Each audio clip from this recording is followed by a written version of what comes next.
पदार्थ किसे कहते हैं बाबू? जो स्थान घेरता हो, उसका द्रव्यमान हो, है ना। तो द्रव्यमान का ज्यादा जिक्र हम लोग फिजिक्स में करेंगे, जबकि आपका द्रव्यमान वगैरह ये सब ज्यादा पता है फिजिक्स में, लेकिन केमिस्ट्री में थोड़ा सा आपको ध्यान रखना है। देखिएगा, तो पदार्थ में को हम लोग दो भागों में बांटते हैं, एक बांटते हैं भौतिकी, ठीक ना, एक बांटते हैं बाबू भौतिक, और एक बांटते हैं हम लोग रासायनिक। क्या बांटते हैं बाबू? रासायनिक, ठीक ना। एक बोलते हैं भौतिक अवस्था, एक बोलते हैं लोग रासायनिक अवस्था। तो पदार्थ का अगर भौतिक अवस्था की बात करें, आप लोग जैसे ही पदार्थ की अगर भौतिक अवस्था की बात करिएगा तो पदार्थ 5 प्रकार का होता है, ठीक है ना। कितना प्रकार का? 5। तो पहले हम लोग पढ़ेंगे 3। पहला पढ़ेंगे, देखना बाबू, पहला होता है ठोस। क्या होता है बाबू? ठोस। दूसरा होता है आपका द्रव। क्या होगा आपका? द्रव। तीसरा होगा आपका गैस। तीसरा क्या है आपका? गैस। चौथा होगा पहले प्लाज्मा से नहीं बात करेंगे, अभी छोड़ दीजिए। ठोस, द्रव, गैस। ठोस, द्रव, गैस। हम लोग एक एक करके बात समझेंगे, ठोस क्या होता है, द्रव क्या होता है। तो आप में ठोस में ये पूछा जाता है, एक अंतराण्विक स्थान पूछा जाता है, इंटरमोलिक्यूलर फोर्स, ठीक है ना। अब आपका बल पूछा जाता है, जैसे स्थान का मतलब है इंटरमोलिक्यूलर स्पेस और इंटरमोलिक्यूलर फोर्स, अंतराण्विक स्थान, एक होता है अंतराण्विक बल।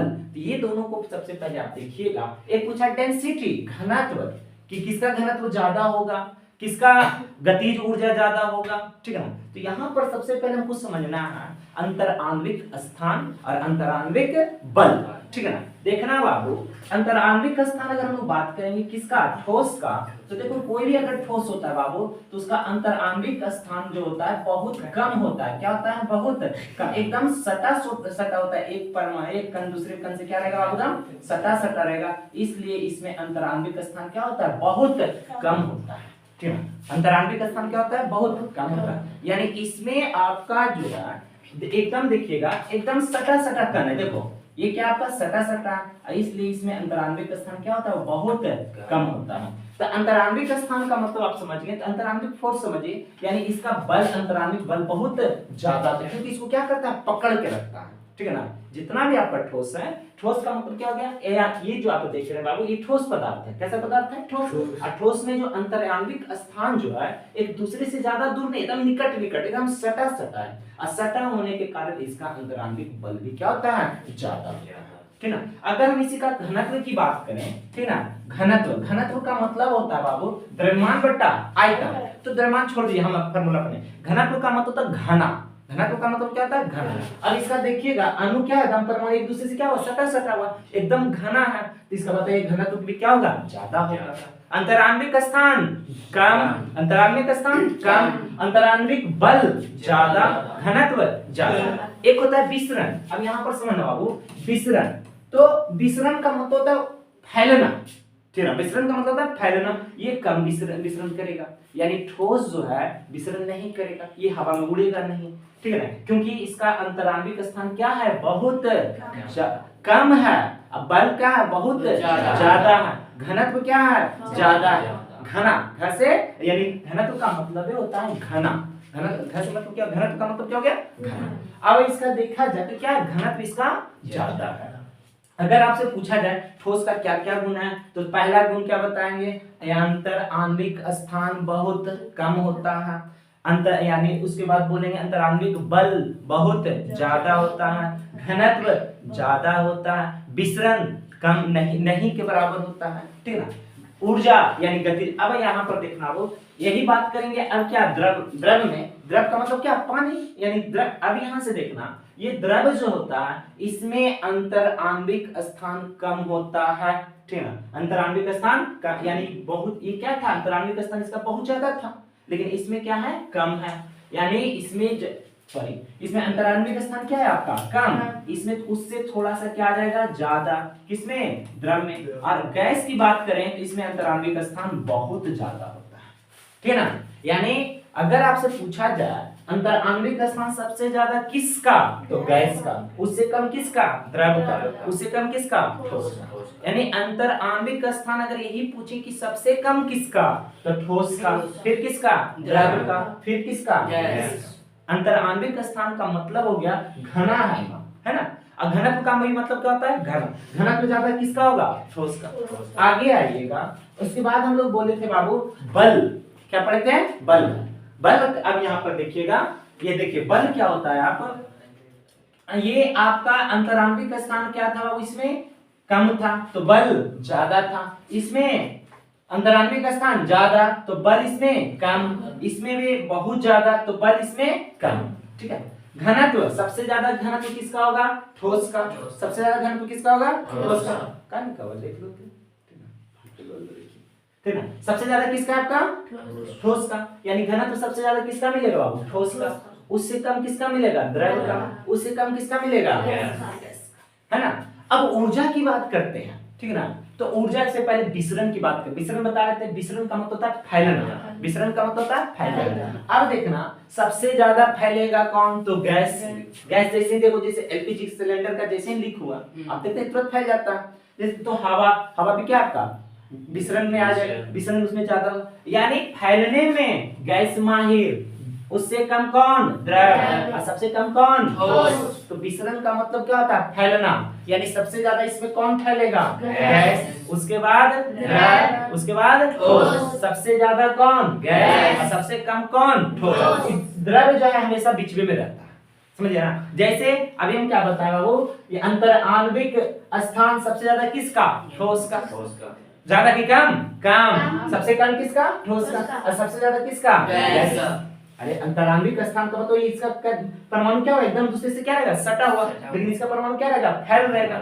यानी अंतराण्विक स्थान सबसे कम किसका, ठोस का, और सबसे ज्यादा किसका, गैस। अगर बल की बात करें कि बल सबसे ज्यादा किस में लगेगा, तो आपका ठोस में, और इसमें गैस में क्या होगा, तो कम। आगे देखिए, घनत्व सबसे ज्यादा किसका, ठोस का, और सबसे कम घनत्व किसका, गैस का। ठीक है, ये द्रव्यमान हमेशा क्या रहता है, बीच में रहता है। चलिए, तो अभी जो हम लोग अभी पढ़े थे बाबू, देखिएगा फिर से। तो अभी हम लोग देखने ठोस, द्रव और क्या देखे बाबू, गैस। ठोस, द्रव और गैस, ठीक है ना। तो आप लोग देखिए कि पदार्थ की भौतिक अवस्था में कितने प्रकार का होता है, तो 5 प्रकार के। ये पांचवा देखना क्या है, यानी पहला हम लोग देखें ठोस, दूसरा क्या देखें, द्रव, उसके बाद क्या देखें, गैस, ठीक है ना। तो यहाँ देखिएगा, ये भौतिक अवस्था था ना बाबू। तो पहला क्या था आपका, ठोस। ठोस को इंग्लिश में क्या बोलते हैं, सॉलिड बोलते हैं ना बाबू। उसके बाद क्या बोलते हैं, दूसरा द्रव। द्रव को क्या बोलते हैं इंग्लिश में, लिक्विड, लिक्विड बोलेंगे ना। और तीसरा आपका क्या था बाबू, गैस। गैस को तो इंग्लिश में भी गैस ही बोला जाता है ना। चौथा आता है आपका प्लाज्मा अवस्था, प्लाज्मा अवस्था, ठीक है ना। कौन सी अवस्था बाबू, प्लाज्मा अवस्था। और पांचवा जो आपका आता है बोस-आइंस्टीन अवस्था। कौन सी अवस्था आता है, तो बोस-आइंस्टीन, ठीक है ना, बोस-आइंस्टीन अवस्था। तो यहाँ पर देखा जाए तो हम लोग देख लें, पहला ठोस, फिर क्या देखें, द्रव, फिर देखें हम लोग गैस। किसमें अंतर आणविक स्थान ज्यादा, तो गैस में। किसमें कम, ठोस में। किसका बल ज्यादा, ठोस का। किसमें कम, गैस में। देखा ना, यही क्वेश्चन को विसरण की ज्यादा क्षमता किसमें, गैस में। अब ऊर्जा भी ज्यादा किसका होगा, तो गैस का होगा। ऊर्जा भी ज्यादा किसका होगा, गैस का। ठोस का क्या होगा, कम। द्रव्यमान हमेशा कहाँ रहेगा, बीचवा में। द्रव्यमान हमेशा बीच में। ये चौथा अवस्था जो आपका आया, प्लाज्मा अवस्था।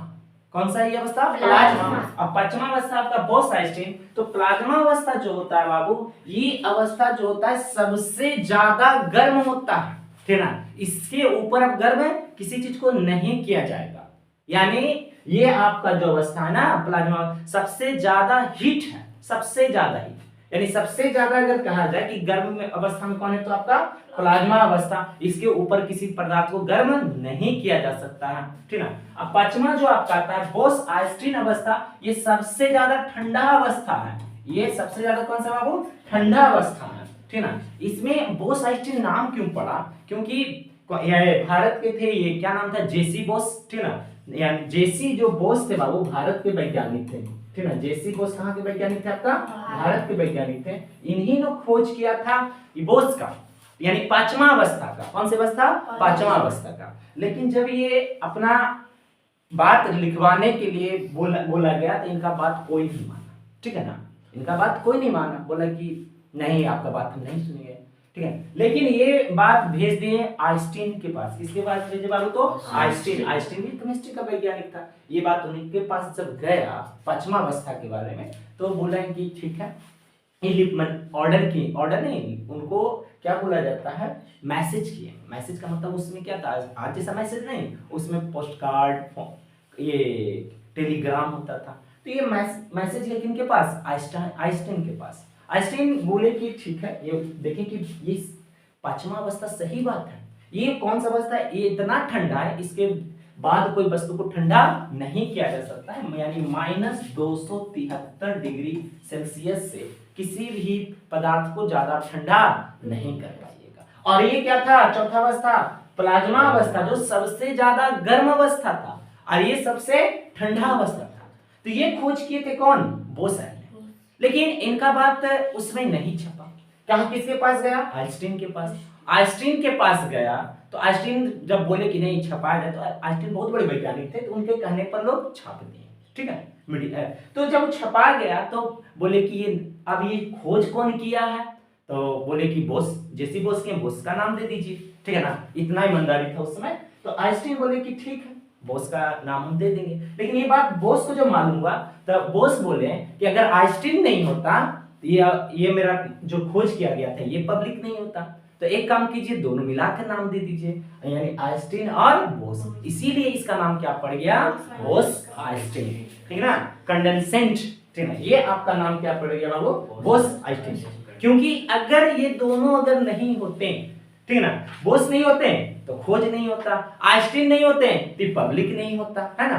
तो जैसे ही बोस बोले कि नहीं आप अपने नाम पर रखिए, आई बोले नहीं आप अपने नाम पर रखिए, तो बोले कोई बात नहीं, हम दोनों मिला के नाम रख देते हैं। यानी कौन? तो इसका नाम क्या पड़ गया? बोस आइंस्टीन। तो इसका मतलब क्या हुआ? ये जो अवस्था होता है यार ठंडा, समझिए ना, यानी कितना डिग्री सेल्सियस? -273 degree Celsius. ठीक है ना। अगर आप जैसे बर्फ को छूते हाथ में, जैसे पकड़ते कैसे लगता है हाथ काम करना बंद कर दिया, जबकि बर्फ आपका 0 डिग्री सेल्सियस पर। अब -273 समझ रहे हो कितना ठंड हो जाएगा।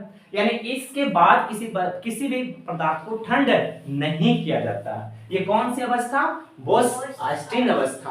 कौन खोज किया था? बोस। और बोस खोज किए, लेकिन पब्लिक कौन करवाए थे? आइंस्टीन। इसीलिए इसका नाम क्या पड़ गया बाबू? बोस आइंस्टीन। एक प्लाज्मा अवस्था कौन सी? चौथा अवस्था। ये सबसे गर्म अवस्था, ये सबसे ज्यादा गर्म अवस्था। तो इधर हम लोग देख ले बाबू, ठोस, द्रव, गैस, प्लाज्मा, बोस आइंस्टीन। ठीक है ना। बोस आइंस्टीन कौन सी अवस्था? सबसे ठंड अवस्था। और प्लाज्मा कौन सा अवस्था? सबसे गर्म अवस्था। आइए अब हम लोग चलते हैं रासायनिक। अब हम देखते हैं बाबू रासायनिक। ठीक है, और देखना बाबू, भौतिक अवस्था कहने का मतलब जो आपको दिखाई दे। भौतिक अवस्था का मतलब है जो आपको क्या करे? दिखाई दे। जो आपको क्या करे? दिखाए। और रासायनिक अवस्था का मतलब जिसे आप देख नहीं पाते हो। ठीक है ना। जैसे मान लो कोई काला है, तो काला कौन देख रहे हैं रे? तो कैसा अवस्था? भौतिक अवस्था। अब उसके अंदर क्या है तो हम नहीं देख रहे हैं, वो कैसा अवस्था? रासायनिक अवस्था। आइए, तो अगर हम लोग रासायनिक अवस्था की बात करते हैं तो ये भी 3 प्रकार का होता है। एक होता है तत्व, एक होता है बाबू तत्व, दूसरा होता है आपका यौगिक। दूसरा क्या होगा आपका? यौगिक। दूसरा क्या हो जाएगा आपका? यौगिक। और तीसरा जो आपका होता है मिश्रण। तीसरा क्या होता है आपका? मिश्रण।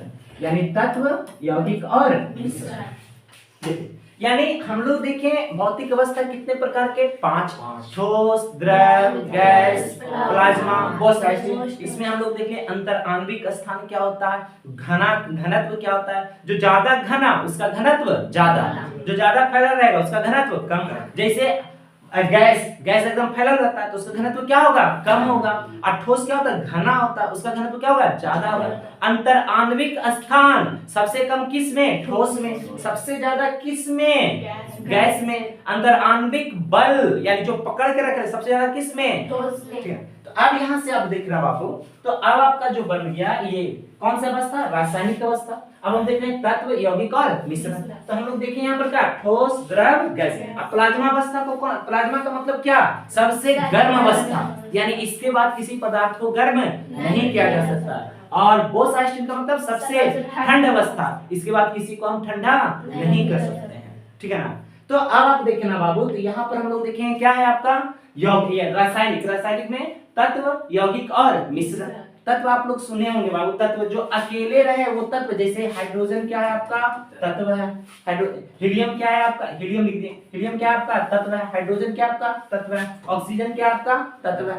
जब ये तत्व मिलकर यौगिक का निर्माण करें, जब एक से अधिक तत्व मिल जाए और एक फार्मूला का निर्माण कर दे तो वो क्या बन जाता है, यौगिक बन जाता है। यानी तत्व मिलकर क्या बनेगा, यौगिक। लेकिन कैसा, एक फार्मूला बन जाता है। ऐसा नहीं कि हम कोई भी तत्व ऐसे लिख दिए ले HEH, अब ये कोई फार्मूले नहीं बन रहा, क्या बनना चाहिए, फार्मूला। और जब फार्मूला बन जाए तो क्या बन जाएगा, यौगिक। जब अकेले रहे तो तत्व, और जब दो हो जाए तब यौगिक। जैसे H2O बन गया ना यौगिक, यानी हाइड्रोजन भी आ गया आपका, ऑक्सीजन, फार्मूला बन गया। जब फार्मूला बन जाए तो यौगिक, जब फार्मूला अकेले रहे तो अब इसको याद कैसे रखेंगे, अकेले घूमे तो तत्व, एगो के साथ घूमे तो यौगिक। घूम रहा ना, किसके साथ घूम रहा था, ऑक्सीजन के साथ लिखा था। अब मिश्रण में कुछ नहीं, मिश्रण आपका कुछ नहीं होता, ठीक है ना। मिश्रण जो होगा बाबू आपका, मिश्रण का कोई फार्मूले नहीं बनेगा, ठीक है ना, मिश्रण का कोई फार्मूला नहीं बनेगा। अब मिश्रण क्या होता है पहले ये समझिएगा। तो मिश्रण जैसे अब हम क्या करते हैं, मिला देते हैं, जैसे दाल चावल को मिला दें तो आपको क्या दिखेगा, दाल और चावल को मिला दीजिएगा, बनेगा तब खिचड़ी। अब मान लो भर पेट हम खा के आए, ठीक है, अब यहाँ तक खड़े आके बोकर दिए, अब बोकर दिए तो क्या बने आपका, वो भी आपका क्या, अरे वो भी आपका क्या है, मिश्रण। वो भी आपका क्या है, मिश्रण। वो भी आपका क्या बाबू, मिश्रण है, ठीक है। देखिएगा, तो जब अकेले रहे तो क्या रहेगा आपका तत्व, ठीक है ना। जब अकेले घूमे तो उसको क्या बोलिएगा, आयोग के साथ घूमे तब क्या बोलिएगा, यौगिक, है ना। ये क्या आपका यौगिक। जैसे ये क्या है, कार्बन और तो कार्बन डाइऑक्साइड क्या है आपका यौगिक, और है ना यौगिक। यहाँ अभी क्या बनना चाहिए, फार्मूला बनना चाहिए, समझा। फार्मूला बन जाए तो क्या यौगिक। ऐसा नहीं कि हम एक को घुसा, देखो इसके साथ हीलियम के साथ में हाइड्रोजन को घुमा दिए तो क्या यौगिक है, नहीं, फार्मूला बनना चाहिए। याद कैसे रखना है, अकेले तत्व, एक के साथ घूमे तो और सब मिलके घूमे तो, है ना। अब आइए खा के यहाँ तक आप कर दीजिए तो क्या है आपका मिश्रण है ना। तो अब आपको देखना बाबू, तो मिश्रण जो होता है, अब जैसे दाल चावल को मिला दीजिएगा तो मिश्रण आपको कभी कभी एकदम दिखेगा। अब उसमें हम कहते हैं मिश्रण कितने प्रकार के, तो दो प्रकार के, एक होता है समांग मिश्रण, एक होता है विसमांग मिश्रण, ठीक ना। एक ले लेते बाबू समांग मिश्रण, कौन सा मिश्रण बाबू, समांग। एक लेते हैं विसमांग, एक क्या लेते बाबू, विसमांग मिश्रण। तो समांग मिश्रण का मतलब होता है एकदम पूरी तरह से क्या करना, मिल जाना। अब विसमांग का मिश्रण का मतलब पूरी तरह से नहीं मिलना। तो आप यहाँ से फिर से ध्यान दीजिएगा कि मिश्रण यानी जो मिश्रण जो है, मिश्रण का कोई फार्मूला नहीं बनता है, ठीक ना। तत्व अकेले, यौगिक फार्मूला, यानी जहां फार्मूला बन गया किससे, तत्व से रे, तो क्या है आपका यौगिक। और जहां कोई फार्मूला ना बने मिश्रण, जहां कोई फार्मूला ना बने मिश्रण। अब इसको देखेंगे, अकेले घूमे तो क्या बोलिए तत्व, एक साथ घूमे तो क्या बोलिए यौगिक, और जहां सब मिलकर घूमना शुरू कर देता है, ठीक है ना। अब मिश्रण कितने प्रकार के, दो प्रकार के, ठीक है ना, एक समांग और एक विसमांग, ठीक है ना, एक समांग और एक विसमांग। तो मिश्रण अब समांग और विसमांग का मतलब क्या होता है जो सुनना। तो समांग और विसमांग यहाँ पर समझेंगे सबसे पहले कि समांग किसे कहेंगे और विसमांग किसे कहेंगे। जैसे अब चावल में ये मिला दीजिए, गेहूं एक दाल मिला दीजिए, चावल हम क्या किए बाबू, तो दाल मिला दिए, तो वहां दिख रहा है कि चावल है और ये आपका दाल है। जैसे मसूर के चावल में मसूर का दाल और राहड़ का दाल मिला दीजिए तो पिलक्का बड़का बड़का जो दिख रहा है वो राहड़ के दाल, जो ललका ललका दिख रहा है मसूर के दाल। तो ये कैसा मिश्रण, विसमांग मिश्रण। ये कैसा मिश्रण है, विसमांग। तो विसमांग का मतलब जो दिख जाए, ठीक है, जो क्या कर जाए, दिख जाए। लेकिन उसी को आप क्या कीजिए, दाल बना दीजिए, कहाँ कुकर में डालकर सीटी लगवा दीजिए और उसमें से निकालिए, तब का उसमें पता लगेगा कि चना वाला दाल कौन था, मसूर का दाल कौन था, नहीं, ठीक ना। वो कैसा मिश्रण, समांग मिश्रण। यानी समांग मिश्रण विलयन होता है। समांग मिश्रण क्या होता है बाबू, विलयन होता है। समांग मिश्रण क्या होता है आपका, विलयन होता है, ठीक है। समांग मिश्रण का होता है आपका विलयन। तो आपको मिश्रण फिर से यहाँ देखना चाहिए। तो मिश्रण कितने प्रकार के, दो प्रकार के, एक समांग और एक विसमांग, ठीक है ना। अब पूरी तरह से जो मिल जाए वो कैसा मिश्रण, समांग मिश्रण, और जो पूरी तरह से ना मिले विसमांग। जैसे आपको बोले बाबू आप चना दाल और मसूर दाल दोनों का मिला दीजिए, एक मुट्ठी ले लीजिए तो उसमें दिखेगा ना कि चना दाल है आपका ये लाल वाला कौन दाल? मसूर दाल। अब पीला यानी बड़ा वाला कौन? चना दाल। लेकिन उसको जब आप दाल बना के अब उसमें से एक लोटा निकाल लीजिए, एकदम पूरी तरह से मिला के उसमें से एक लोटा मिला लीजिए, तो आपका क्या बनेगा? आपका क्या बता सकते हैं कि वो कौन सा दाल है? नहीं बता सकते हैं, ठीक है ना। वो आपको